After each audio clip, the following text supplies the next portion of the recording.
got the cast of the movie Porno. We got Katelyn Pearce, Plus Evan Dave, and the director Keola Racela. And from our team, the moderator of tonight's hang, Robbie Chernow.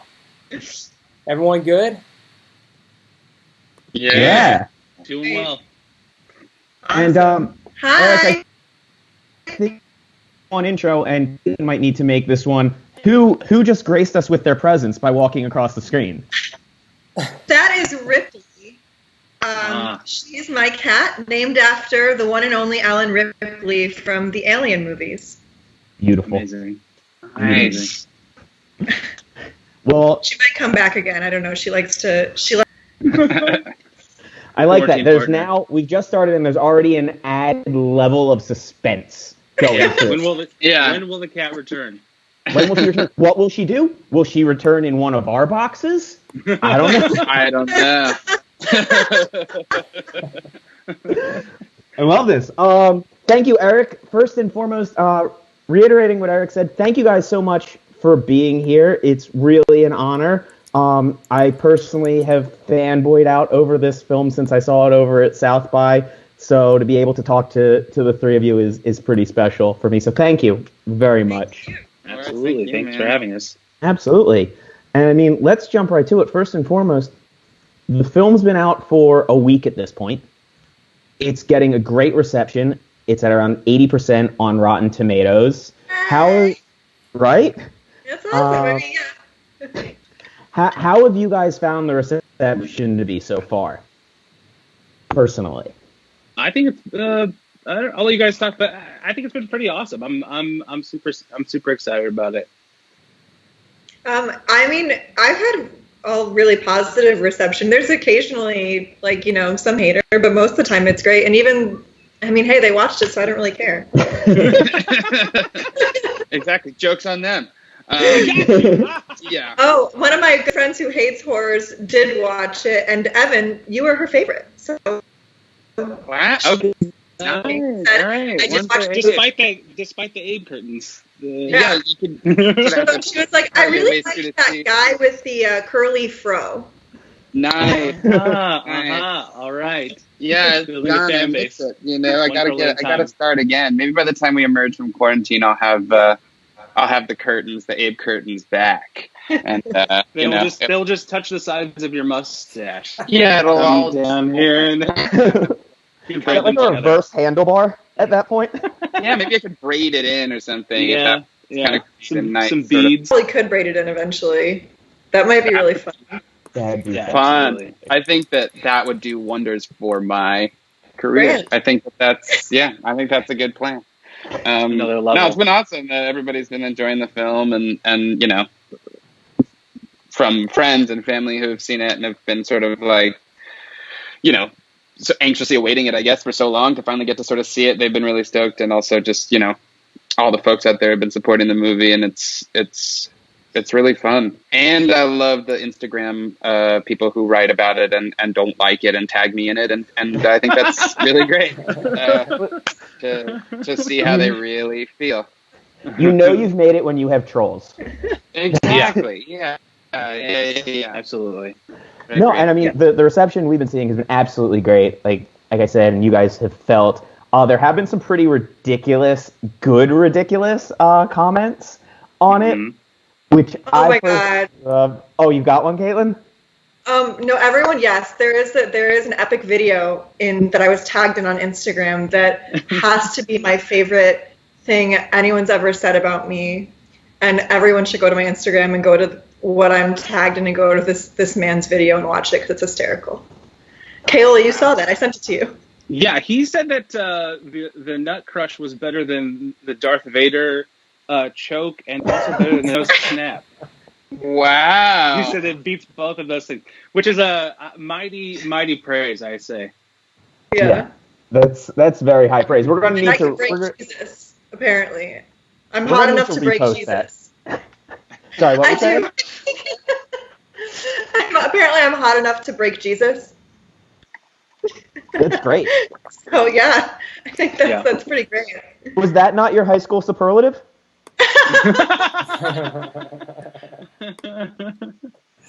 If not, I hope you take it back to the reunion now. Yeah, absolutely.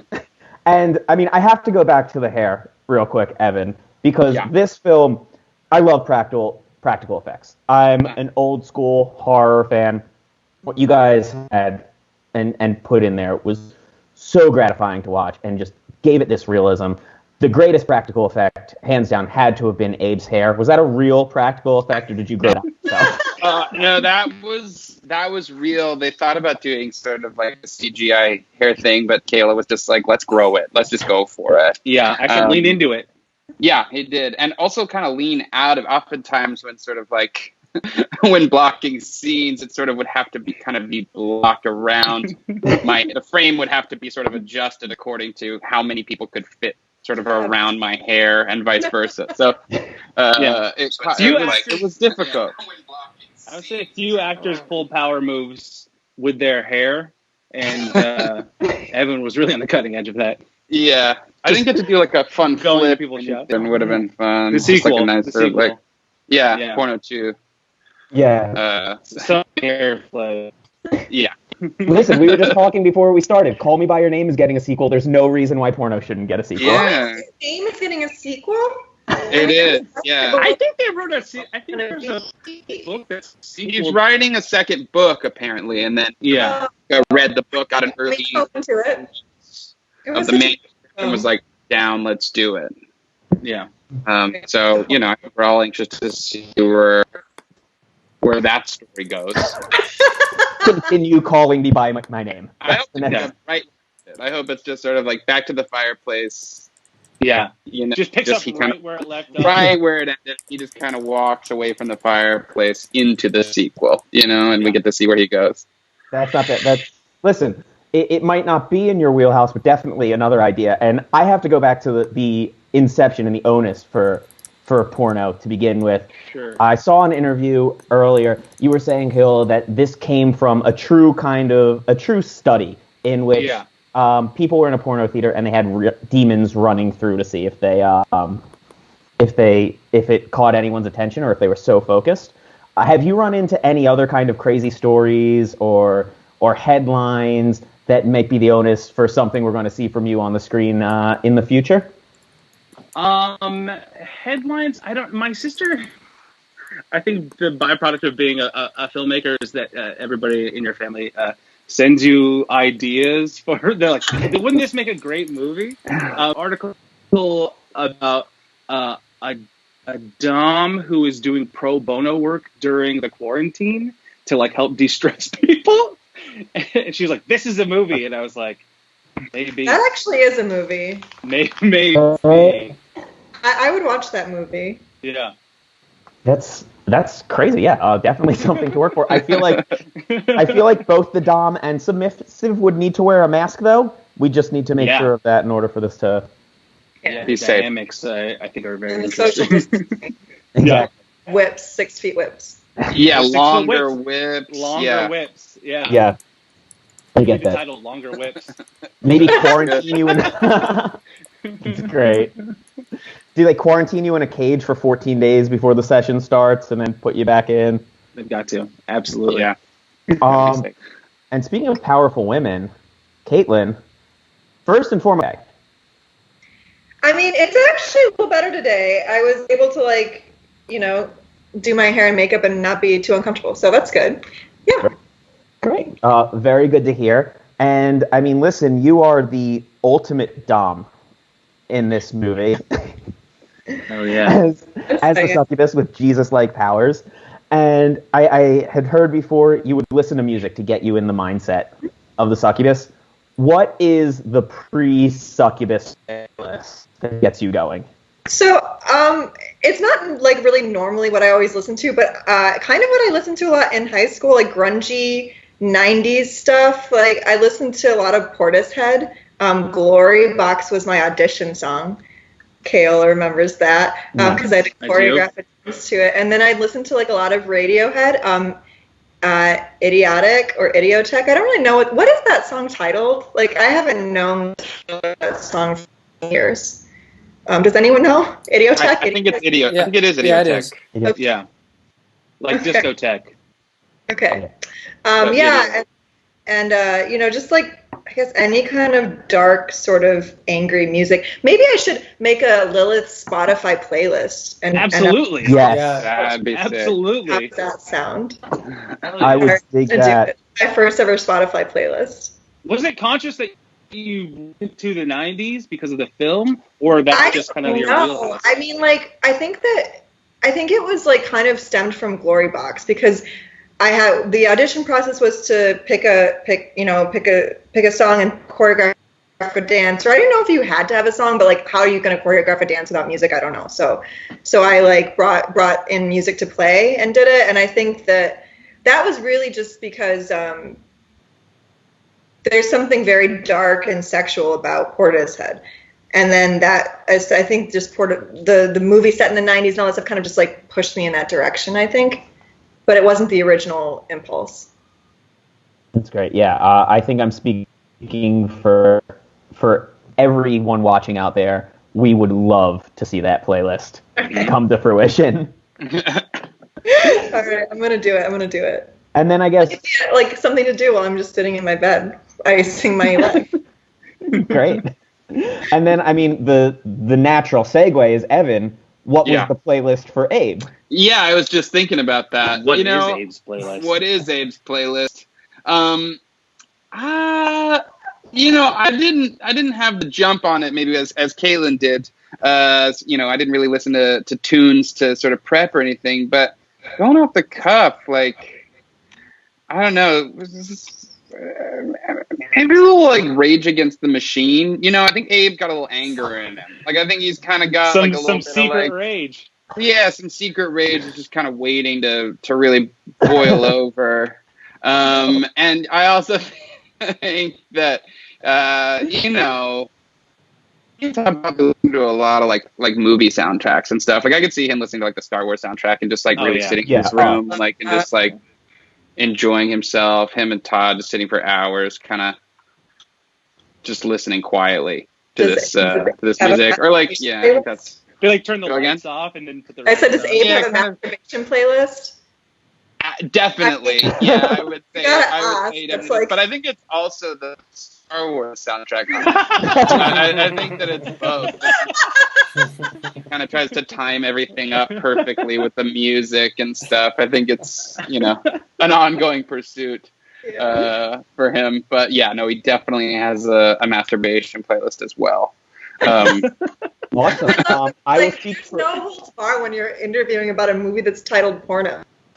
I know, yeah, you have to just sort of really... Like that, you right? now have to make this playlist. Now you've committed. You have to, Evan, make this playlist. Oh my gosh, we need to like get Larry, Jillian, you, and Robbie all to make playlists. Yeah. Most, or have they... I would actually like to hear Glenn's the most, I think. Oh yeah, Ricky. I think Glenn's would be the most like playlist. Oh my gosh, yeah. So, that would actually probably be really heartbreaking. I agree. Yeah. A lot of heartache. Yeah. I remember when we were... Go ahead. Oh, I was going to say, I wouldn't be surprised if, like, Abe, there's one, like, really demonic thing that he slipped in that maybe he listens to and then gets very upset about it and goes right back to the normal playlist. Yeah, I would imagine there's, like, something that he kind of, like, shocks the system with a little bit, maybe, Yeah. Yeah. Sorry, you were saying, Abe? Or Evan. No, please call me Abe. No, I just, on what Caleb's saying that his playlist would be kind of sad. I do remember filming a lot of the scenes in the movie dealing with Glenn's character Ricky and a lot of the stuff that happens in the office and sort of, I don't want to give anything away, but it just felt like we were on it was the only thing that we shot sort of on a different set, like sort of a nearby sort of office location. And it just felt like for 2 or 3 days we were making just like an entirely different movie.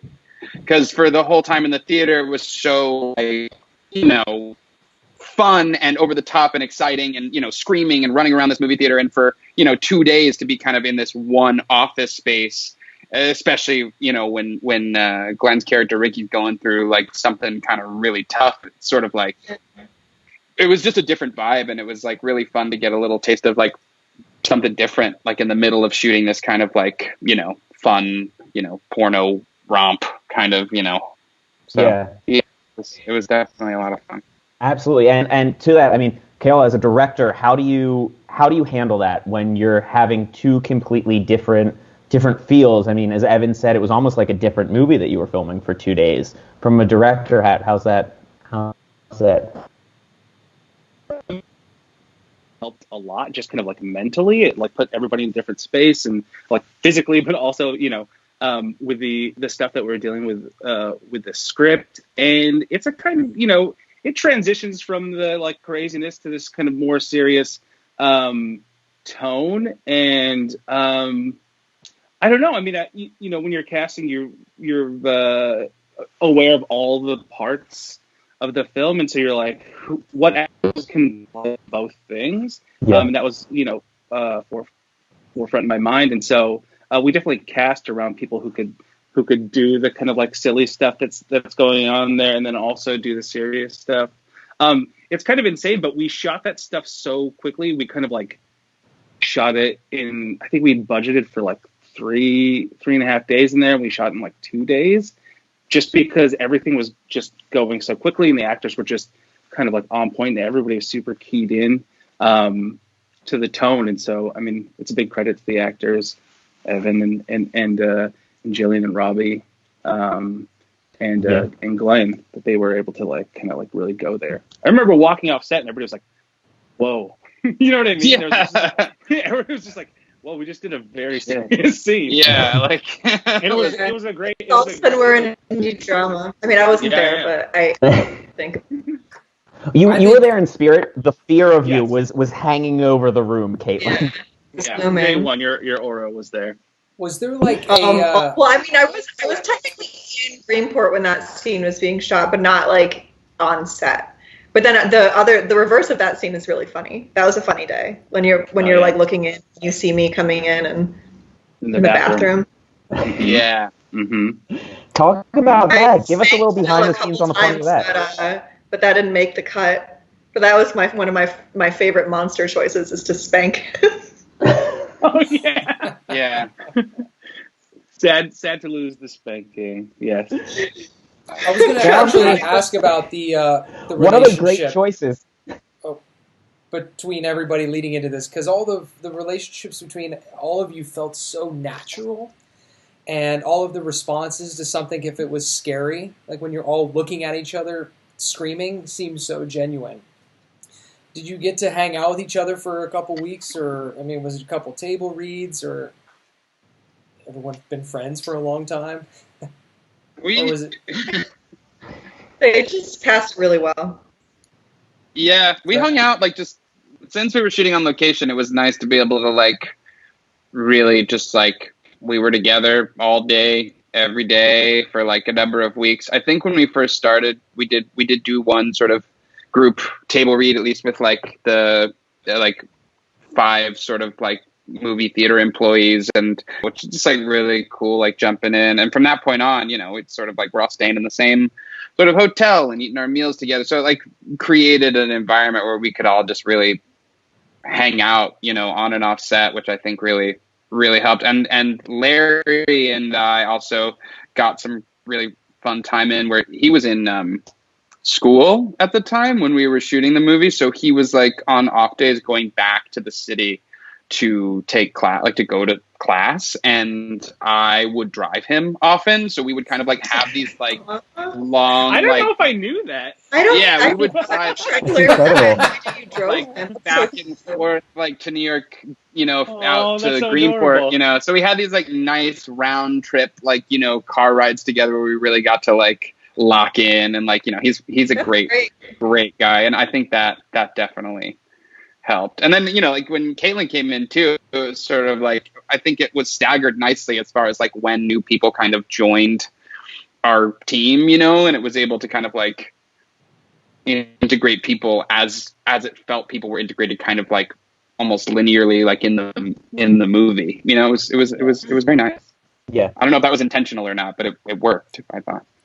Keola, intentional? If it was good, then yes, it was intentional. Absolutely. Anything good was intentional. Totally based on scheduling of practical effects, right? Yeah, it's all based on budget. Yeah, it worked really well for more like it. For morale. Yeah. And I mean, to that, let's go back even like a couple months with it. Listen, making a movie is such a house of cards. Everything needs to work. And this movie, I mean, you can tell that everyone's having fun. There's blood, sweat, and tears and passion behind it. Was there a moment for you as the director going through this process when you were like, we're really making something here? You know, this is something, and it's going to be something special that we're going to get in the can. It's not going to be a script that sits on my shelf for 10 years, essentially. Yeah, I mean, Matt and Lawrence wrote the script. We kind of like wrote it knowing that we were going to make it. That was kind of like the weird process of how the film was made. It wasn't like this thing that was sitting there that, you know, we kind of got together to make. It was like, hey, we have an opportunity to make a film. What film can we make? And this was the film that we made. And so, you know, it felt like, I don't know if there was like a single moment, but constantly we were on set, and I would be like by the monitor, or, you know, we'd be setting up, and you, I don't know, you just got this feeling, you're like, this is kind of cool. You know what I mean? Yeah. Like this is awesome. I mean, definitely when we got into the practical stuff, you know, it's all so weird. Like everything is so weird and so kind of extreme. You know, there's a kind of great feeling where you're just like, well, I don't think I've seen this before in a movie, and that's, I think, always a great feeling. Yeah. And then again, you know, just on the kind of like very basic level, just doing regular scenes, and watching the actors kind of like bring stuff to life is always a magical feeling, because, you know, you write it, you have something in mind, and when people start, you know, making it real, and doing things that you would always imagined, and doing things that you had never imagined but are better than the thing that you came up with, you always feel like this tremendous feeling, and, you know, so yeah, I felt that constantly. That's great. And listen, we can't have a conversation about this movie without talking about the scene. You guys all know what scene I'm referring to. But I want to turn it around a little bit, because I think that scene is indicative. For those of you who haven't seen the film yet, watch it after this. You'll know the scene. For those of you who have watched it, you know the scene. So no spoilers. But I want to turn around it a little bit, because the one thing that I really enjoyed about this film, and when my girlfriend watched it, it resonated so strongly with her as well, is there really is this theme of female empowerment, and this strong female character going through it. I mean, did a great job of embodying that. Katelyn, do you mind talking a little bit about that? Yeah. So I'm really glad your girlfriend had that reaction, and I've had that reaction, like I've seen that reaction to fans in various comments and on Twitter and stuff and Instagram. There's different worlds of feminism and different feminist thought, and some feminist thought thinks what I did was completely anti-feminist, and like thinks it's not okay to take your clothes off and, like, you know, like own your sexuality or like sexploitation. But like I feel like anything about you that empowers you, you should never have to hide, you know? And that's part of what, like, women's sexuality is empowering, and we should never have to silence that. And like Lilith is the ultimate dom. But then I also want to talk about Chaz, because like I really like in the script how the girl is the one that keeps the most level head and ultimately really saves the day. Like she's the one, like, women are controlling the situation on both sides of the coin. She's like Chaz is the manager, she's the one in charge, she's the one that's able to, you know, send me back to the movie. Glenn can't stop, like, you know, I don't know, I don't want to spoil the scene, but like, you know, once again, if you've seen it, you get it. If you haven't, watch it immediately. I feel like it's okay to give a little bit away, just because I want to hear how you describe it. Oh, I'm sorry, I missed that question. Oh, I was saying I feel like it's okay to give like a little bit away, just so I can hear how everyone describes these scenes. Yeah. Well, also that scene's just awesome. Like, I mean, Awesome popping guys' balls with my mind is just an incredible thing to say I've done in a movie. Like, And everyone was like, "So how were the sex scenes?" I was like, "I didn't have any sex scenes." And they're like, "Really? But it's called porno." And like, "You're a sex scene." And I'm like, "Yeah, I terrorize people sexually, but I did not get penetrated once. I do the penetrating." Yeah. In a way, opposite of a sex scene. You made sure sex never happened for the sex scene again. Yeah. You were the anti-sex scene. Yeah. And coming back to, as you had just said, it's a film called Porno, which I know has to be a little bit of a struggle, especially getting things on Facebook with Sure. the name Porno. But you guys really embraced that title. Speaking to you a little bit, how important was it that you kept that title and you kept the integrity of the film as you wanted to see it? Yeah, I mean, when we shot the film, it was the untitled teen horror film. And on set, we were kind of just banding about a lot of different possible titles. I would kind of like daily poll the casting crew, like what they thought the movie should be called. Okay, that and sounds like a porno. You're polling the crew. No, I was not like that. Oh, I thought, you're taking a poll. Taking I a thought poll, it was yes. a 10-foot pole like thing, and you were going to name the movie. No. I was asking the casting crew, and people throw a lot of different titles. I forget who came up with this one, but Children of Porn was a title. I think it was Larry. Was it Larry that came up with I Children think it of the was Porn? Larry. Which sounds like more like an actual porno title than any of them. And also, I don't know about kitty porn. That just sounds like kitty porn. I know it sounds bad on all Yeah. There's a lot of stuff floated around those. They were all super funny, but I think we landed on Porno, which is a kind of like film. I think that it's meant to be ironic. It refers to what happens in the film. This idea that they find this film and they think it could be pornography, but it turns out to be a devil film. You know what I mean? So I think it's a good title for the film, but it comes with a lot of baggage, some of which we like and have leaned into, and some of which creates a lot of problems just in releasing a film that's on the internet and stuff like that. So it's a thing that stands out, and yet if you're Googling it, maybe it doesn't stand out as much as you would like. I always add your name when I Google the film. So do I. Me too. Your name is pretty cute. So don't ever do porn. The Google search thing that we've worked out is gonna lead us in a different direction. Throw off the algorithm. That's in the distribution contract. You can name it Porno, just never do porn yourself. You can never actually do pornography. Yeah.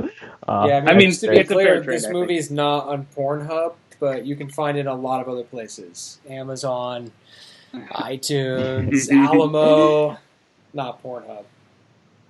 Yeah. The trailer. Yeah, did you do something with Pornhub? It was released on Pornhub. Yeah, so we put the Red Band trailer on Pornhub. Apparently, a lot of movies do this now. Like the new Kevin Smith movie has their Red Band trailer on Pornhub. It's like a thing. So we thought, it makes sense. I wouldn't direct my mom to that link because of all the. I don't know. Actually, I think I saw it when it first went up, and I haven't really checked in on the Pornhub trailer post. But can someone do that? Who's watching and comment in the chat so we know what the views are at? My manager said that, but this was weeks ago before the movie even came out, that the trailer had well over 2 million views or something. Not on Pornhub, but she found it. I don't know these sites. I'm obviously not techie. I'm really bad. Obviously, even at Skype. But but yeah, she found this site, or has this site that the trailer got a ton of views. This was the Green Band trailer though, but before the film ever even came out. So Nice. yeah.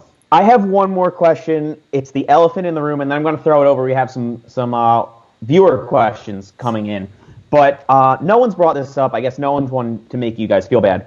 But Porno played at South by last year. Sure. Yes.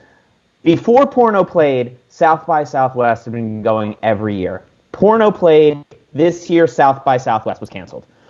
Do you guys take any of the blame or responsibility for having broken South by? Oh, that breaks my heart. I feel so hard. Honestly, when I read that news, like, I was gutted for everyone, because if we had lost that opportunity last year, I would have cried hard. So anyway, that was a funny question, and I got really sad about it. But no, I appreciate it.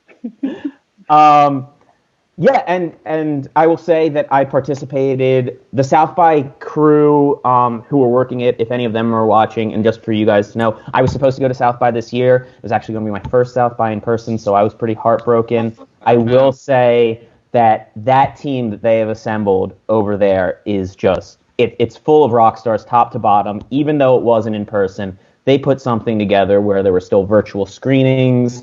I had about 3 days where it was back-to-back meetings with different content creators that were supposed to be there.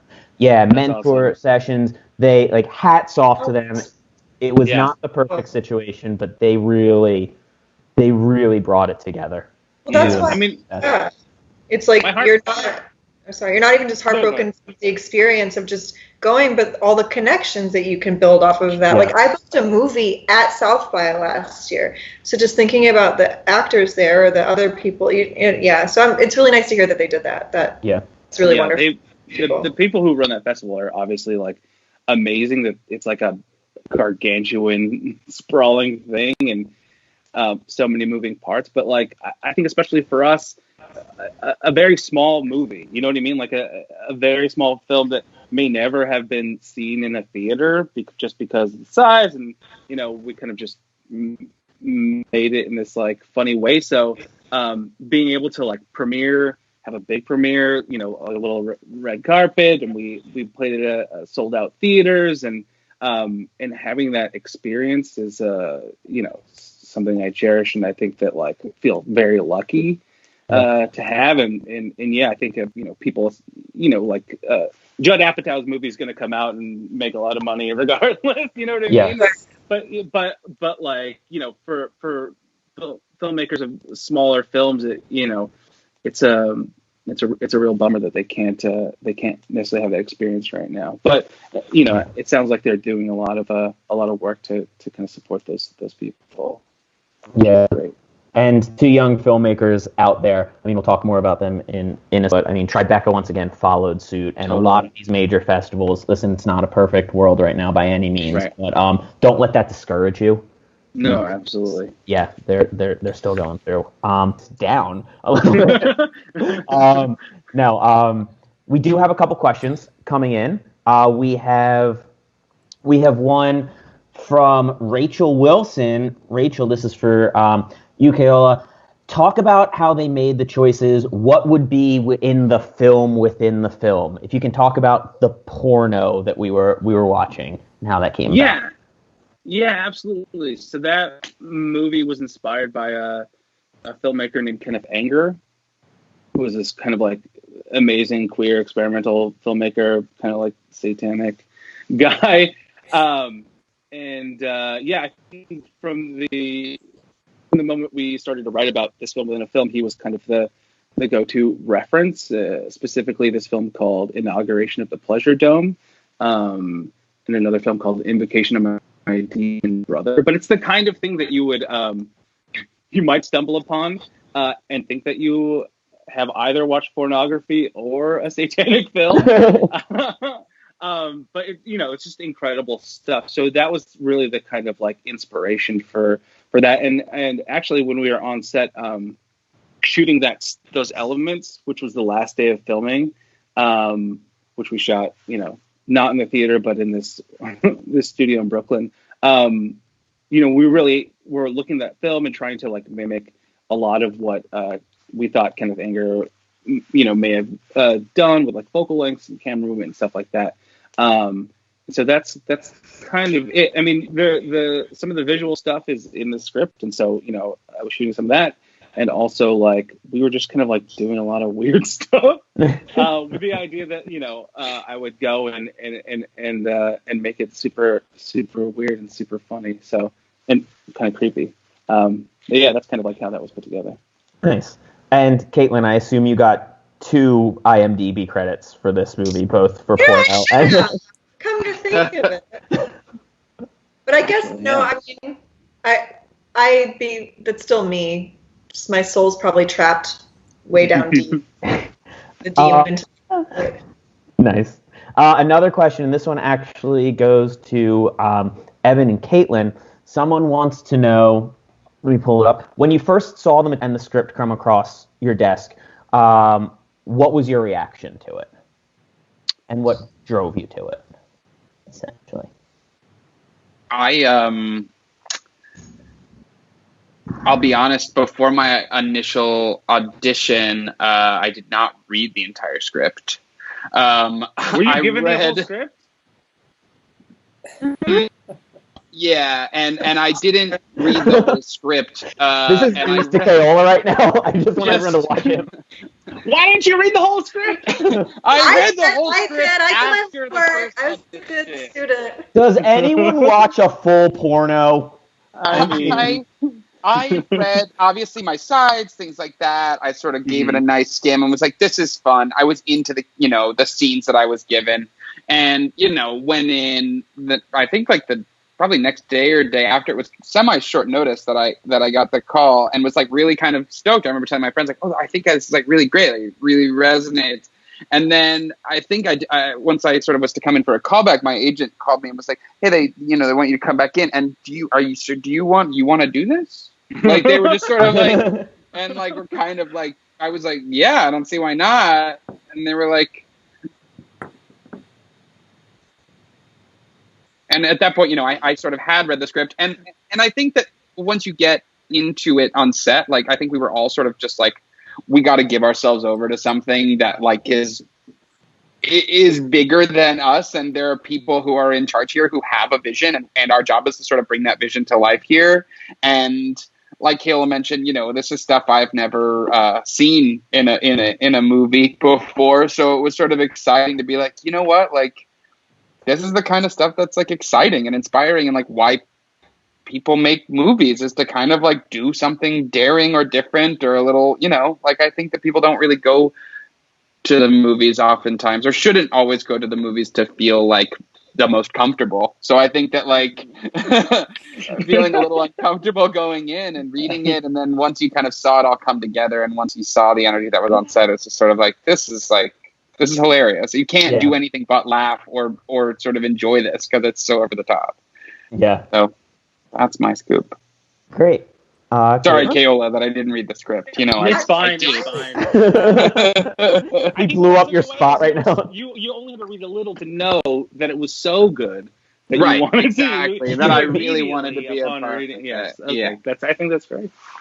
Yeah. I mean, I loved it from the beginning. I really like this kind of material. And I like campy horror. I think it's a lot of fun, and the role was amazing. I wasn't certain about accepting it, but like you go audition and you get a call back and you kind of get a gauge of things. And then I did a lot of research on the team, and obviously Keola is quite a great up and coming director, so that definitely made me want to be a part of the project. And then it was a conversation before we agreed to it, because it was still a gamble to do something so extreme in a role like for an indie, when you really have no idea. Truthfully, like, this is still his first feature. I don't know what's going to happen. We ultimately thought it was like a good gamble. Yeah. And to do it. That's great. Well, I speak for everyone, and I'm glad you guys took that gamble. And I will side with both of you a little bit, and hopefully take some sweat off of Evan. I mean, I never read the script. I didn't read for any parts, unfortunately. But it is one, when you turn it on, you're hooked immediately. So I can get the instant pull. We have more questions coming in. This one is for Katelyn, except I think we can open it up to everyone a little bit, and Keola, you might have a little bit more expertise on it. Earlier in the Q&A, Katelyn, you were talking about the on-stream chemistry really being attributed to great casting. What was that casting process like on an overall scale? And then Evan, you and Katelyn already kind of touched on it, but is there anything else in the casting process you wanted to fill us in on? Well, Adrian Stern cast this, and she's an incredible casting director. And I think really I meant to give credit to her and to Keola for first credit to her because she brought everyone in and read everyone, and then they picked for the callback. But really, I was just trying to give credit where credit is due, and I think that Adrian has a great eye, and I think she did a hell of a job casting the film. I actually had a conversation with someone recently, and I was like, yeah, the casting's amazing. And they were like, are you tooting your own horn? I was like, no, I mean, I am awesome, but like, no, I was saying that the casting director did like across the board an incredible job. I love everyone. I think everyone perfectly suits their film, or their character, I mean. Yeah.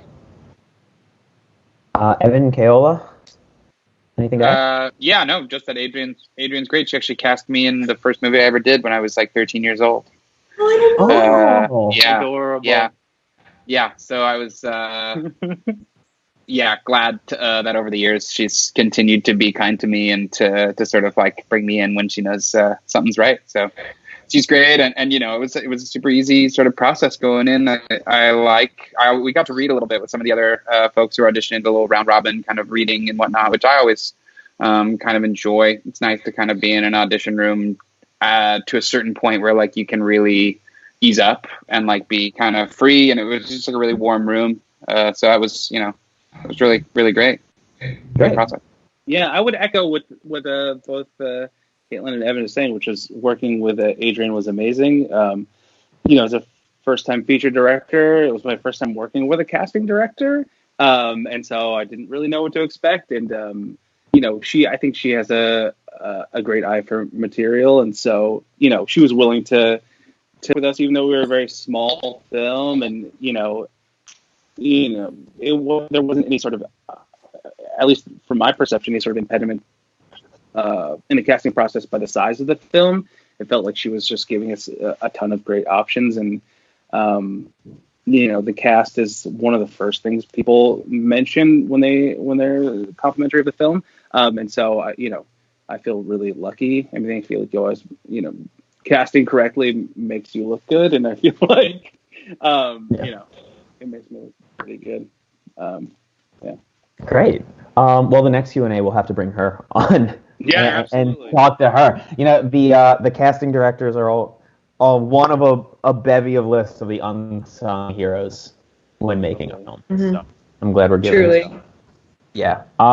This is a good question that just came in, actually. In what ways are you like your characters in the film? And I'm really hoping, Evan, that your answer isn't, I also have a masturbation playlist. That person's funny. Yeah, I am hoping that.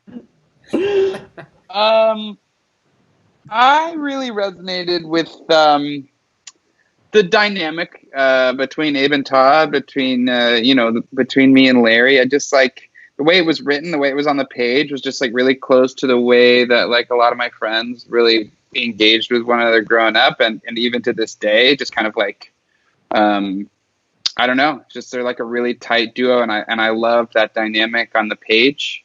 And I like to, I consider myself kind of maybe a better friend than Abe, hopefully, who would not, sell my friend out. But I think he's of the bunch. He's kind of a bit of a pragmatist, or a bit of kind of like, just kind of wants to make the right decision and is thoughtful, and I like to sort of try and bring those qualities into my life.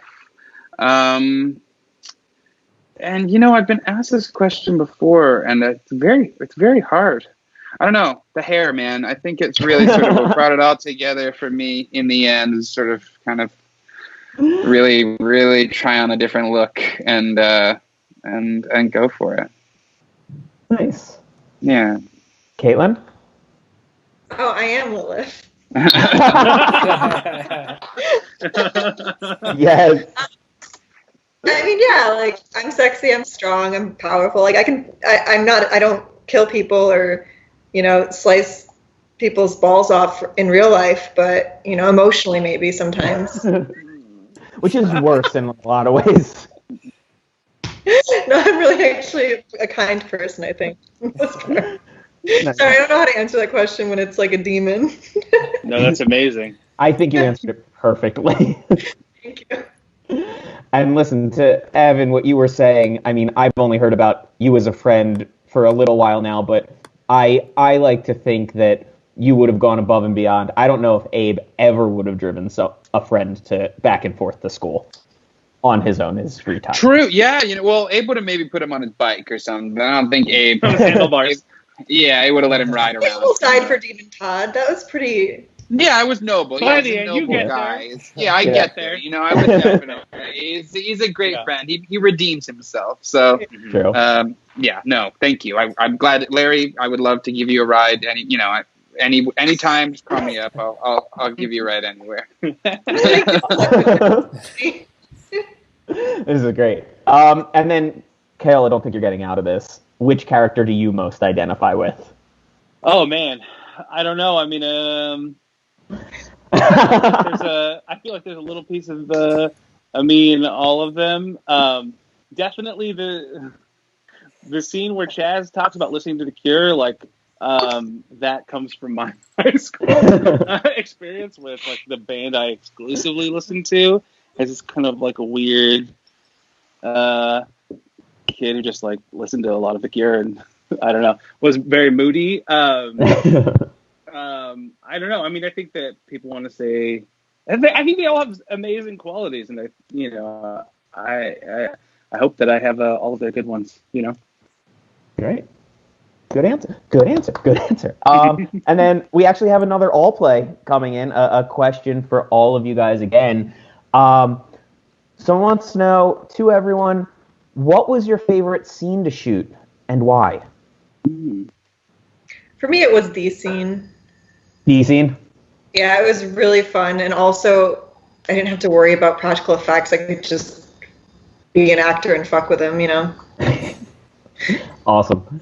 Although I was a little worried when you said you didn't have to worry about practical effects, because I was like, did you do that in real? Off my own. Because, I couldn't close my mouth when I had the demon stuff in. I was drooling everywhere. I couldn't, use my hands. It just was, very cumbersome.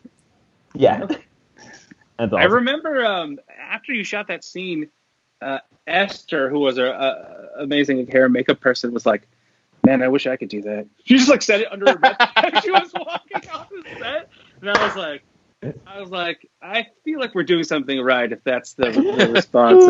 I feel like this is yeah. I think it's a testament to both the film and your performance in this scene. Nice. Nice. Evan? Favorite scene there? I mean, there was. I'm trying to think.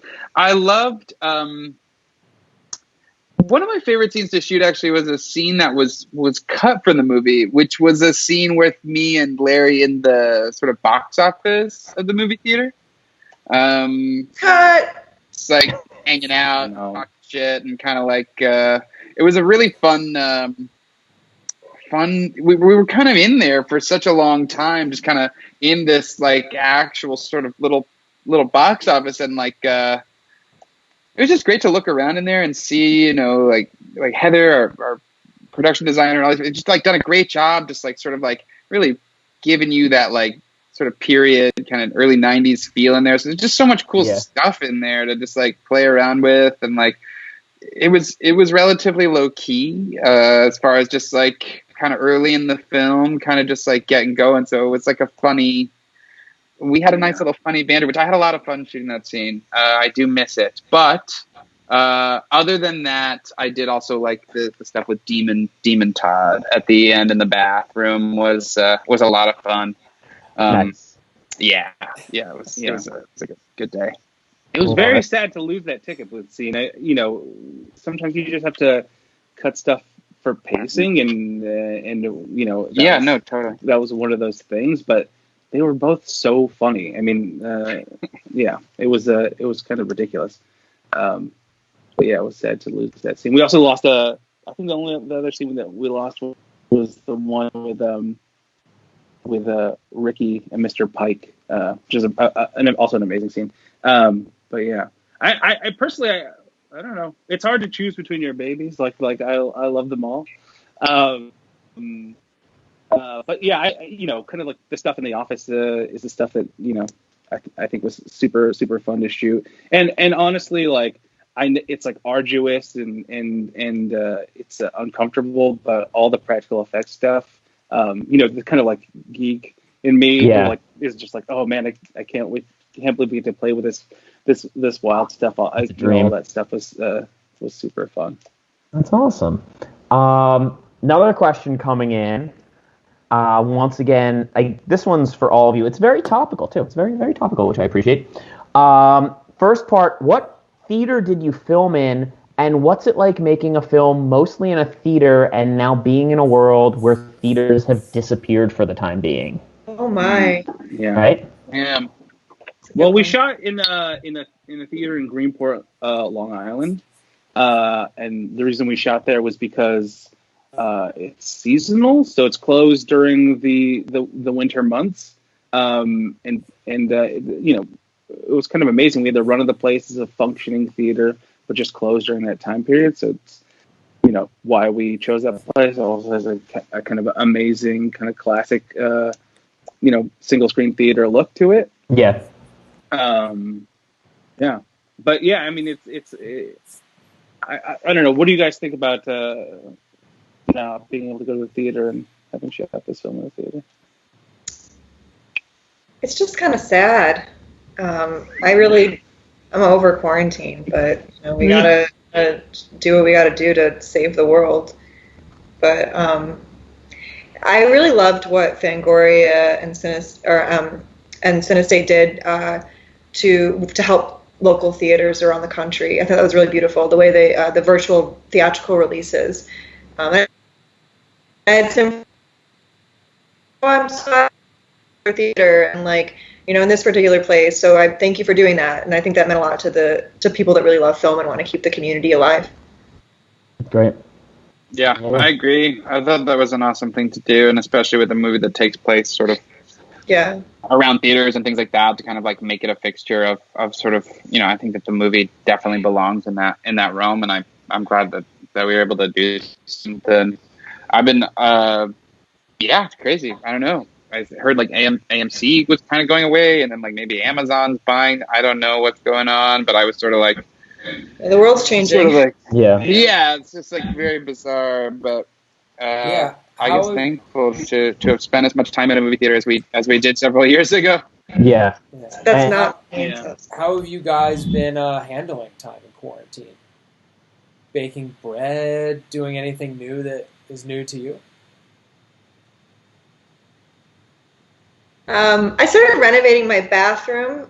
So that's been a thing, I guess. And then I got obsessed with TikTok, and I think it's a really fun app, and I think everyone should join. It is a hoot. It makes me laugh a lot. I'm most of my time when it's normal, the world's normal, I just on my free time I watch TV and I watch movies. That's all I do. And for some reason I cannot do that right now. I can't. I did watch season 2 of Afterlife, which, oh my god, that show is beautiful. It's Ricky Gervais. Oh, it's so good. But that show's particularly special to me. I've not been able to watch anything else except Mark Maron's stand-up.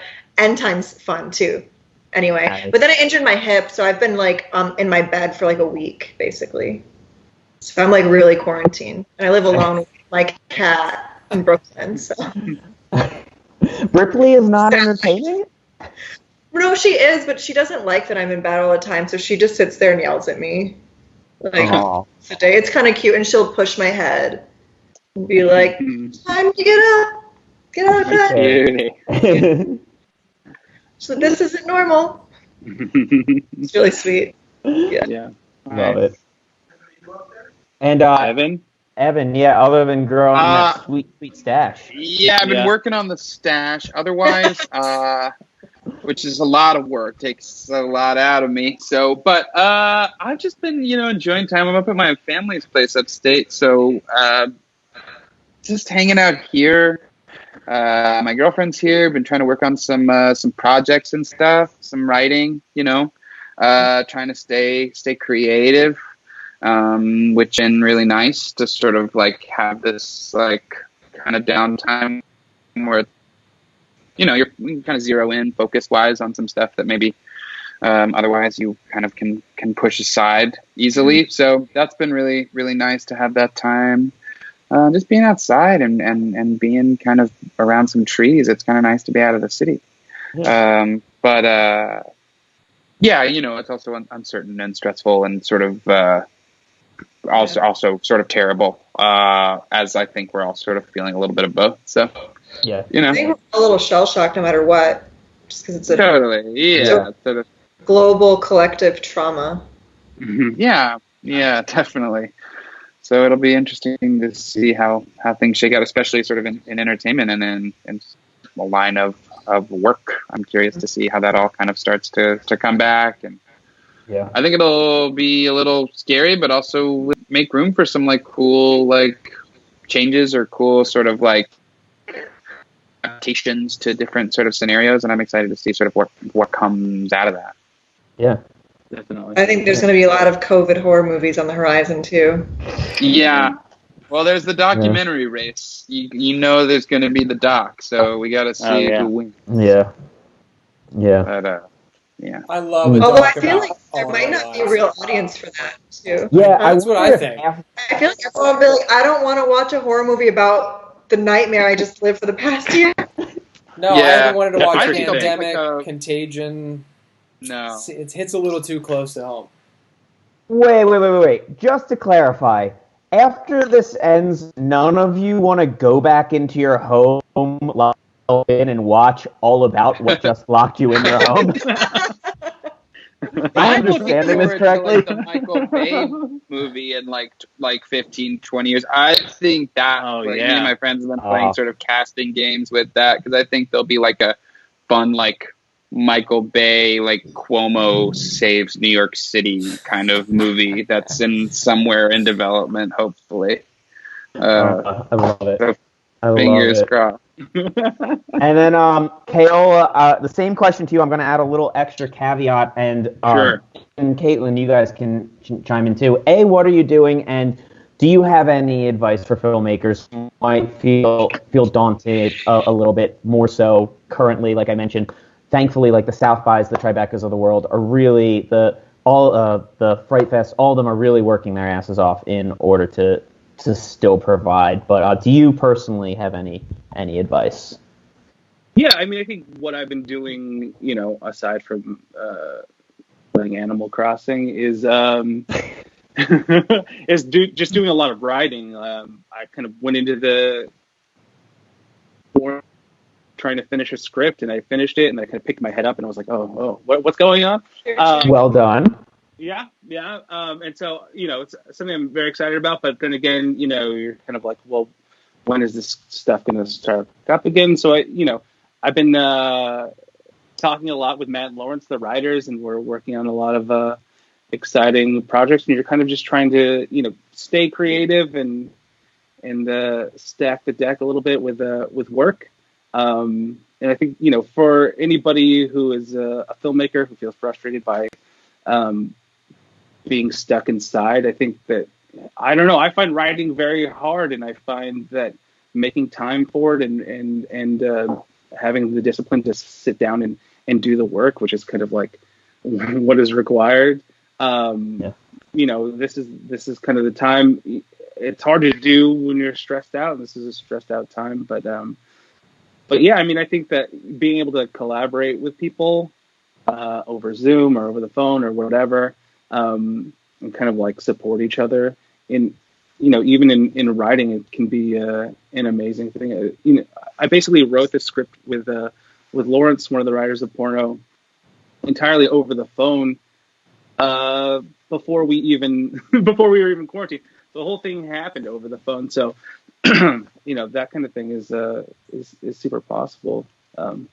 it's always good to write.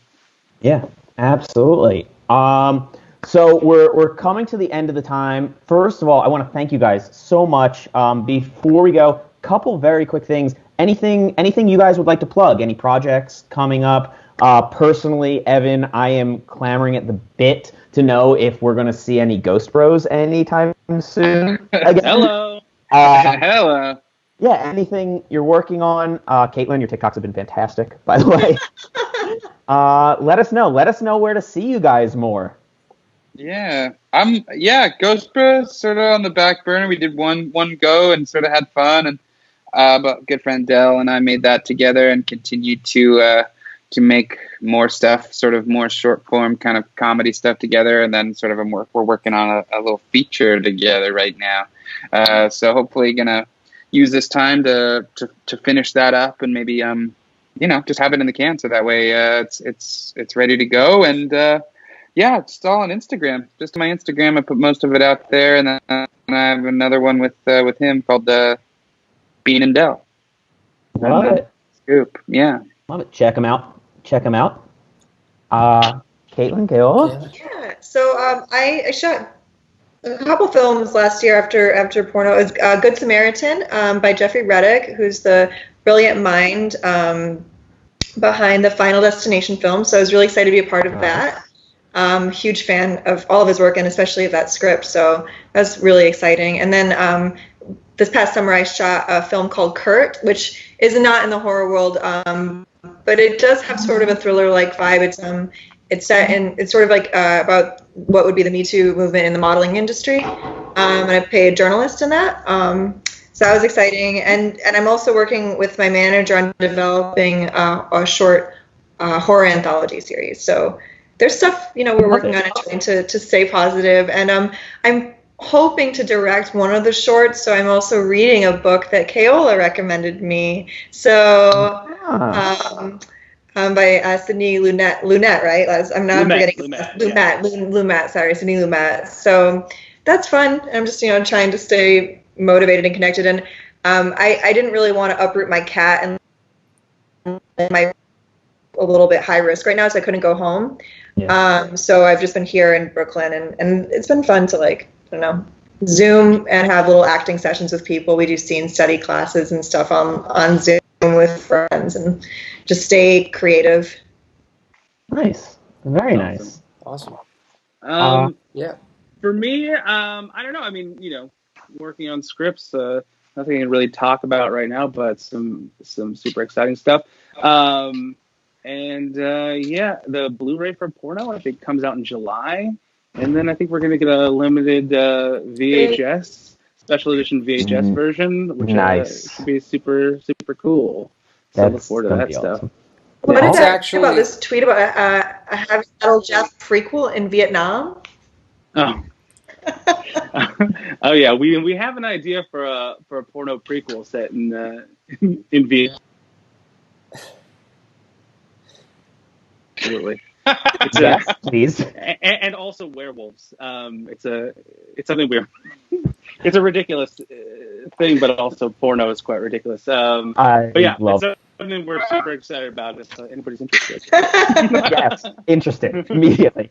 Thank you guys. I'm going to do something a little bit weird. There was one question that came in a little bit late. I'm going to ask it to you guys, give you a little bit time to think about it while we say all the fantastic places Porno's available with, and that can kind of be the outro. But before we do that, I want to thank you guys all so much for your time and bringing us this movie. It is, I think I've said it before, but it is the newest cult classic in my mind. For those of you who haven't seen it, check it out. It is so much fun. It will scratch the itch that you've been waiting for in a horror movie from the 80s and 90s. I say that with the utmost enthusiasm and all to just be in your guys' presence and fanboy out a little bit, if you will let me. So I'm going to ask this question. It's too good. I want each of you to quickly think of an answer. It's 2020. What is Abe doing right now?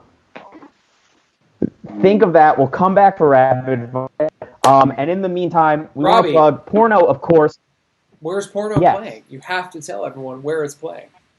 That's exactly what I was about to do, Erik. It's now available on demand on Apple TV, Amazon, Fandango now, and Vudu. Check it out. It is an incredible movie, and a lot of this that you might not have gotten will make so much more sense when you see it, and watch the Q&A afterwards again. Also, for those of you curious, it's called Porno. The full trailer and the full movie within a movie are currently on Pornhub, so you can check it out there as an appetizer to the full movie itself. So yeah, Around the Horn. It's 2020. Where's Abe? What's he up to? Do I have to start? What came to mind is like Abe's happy. Abe's living in a small town somewhere. He's got a job, like, it's like, maybe he sells insurance or something like that. It's nothing big, but he's fulfilled in his role as sort of a secret sort of like house slave arrangement. He's sort of involved in. Oh my god! Hey, movie's called Porno, and Abe is Abe's a perv. If we've learned anything, no king shaming. I'm not shaming him. I'm saying he's very happy. That would be a great life for him. I think that would be cool. Is he still friends with Todd? I think so. Yeah. What about Jeff? I don't. You guys kind of bonded at the end of the movie, so I thought maybe it'd stay. Yeah, I think he sees them around. Like I think they keep up, but I don't know if they have like sort of the long-lasting sort of friendship that he and Todd obviously share. Mm-hmm. Makes sense. Yeah, makes sense. Katelyn, where do I think Abe is? Yeah. Also, I apologize. I would ask where Lilith is, but we know she's trapped in a film right now. I'm sorry. I thought that question was for Abe. Oh, I was here. Everyone. Oh, okay. So I think that, who knows? Maybe Abe decided he wanted to try it in the big city, and then he got like super into, like sex positive industry and opened a dirty little, like, one of those stores that's in Midtown. The little like adult video store. That would be cute for him. Went all in. I like that. That's awesome. Yeah. I think Abe is kind of locked away in a cabin in the woods somewhere, just kind of like white knuckling it, staring at the film canister that he walks away with at the end of the film. Just trying to fight temptation. That seems most real to me, actually. Agreed. I think from the writer's mouth, I think that's... Love it. Yeah. Love it. All right. Erik? That's it. Yeah. You guys are amazing. Thank you guys so much again. So much fun. Thank you, Ripley, who's not here right now. Yeah, she's asleep in the bedroom. No, maybe that's what she was yelling at me about, to just get out of her space before. Not really know how she cares about me. Anyway, thank you so much. Love it. Yeah, thank you guys. Thank you all. Check out Porno if you haven't yet. And thank you guys for being here. This is great. Awesome. Have a great weekend, guys. All right. Bye. Bye.